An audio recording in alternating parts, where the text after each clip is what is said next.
I want to pick up on what you said about consumption, that you expect it to continue rising for the rest of the year.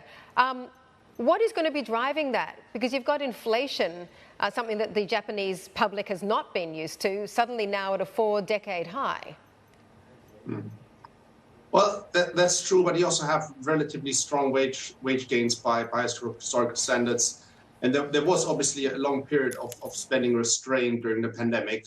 And during the pandemic, price pressures were very weak. So real incomes are now higher than they were before the pandemic. And there's still some scope for catch up in terms of household spending. I mean, not all services sectors are back to full health. So there's definitely scope for households to keep spending even as their real incomes fall. Give me a quick line on what you see for the outlook for the Japanese yen. As I mentioned before we went into this segment, dollar yen has been steadily climbing since the start of the year, even though it's off the highs. And you've also got the Japanese share market, the Nikkei 225, hitting 30,000.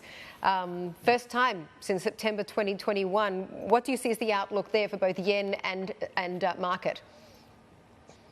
Well, I think the yen will probably strengthen towards the end of the year. One reason is that we expect interest rates, long-term interest rates in the US to fall a bit further, so interest rates differentials will move against in favor of the yen. Also, the yen is still quite undervalued given the sharp falls that we saw last year. So we think there's scope for further rebound driven by valuations. I think the stock market will probably struggle simply because we do expect a sell-off in global stock markets in the second half of the year, driven by as the US and other major economies enter a recession. So the outlook for the stock market isn't good.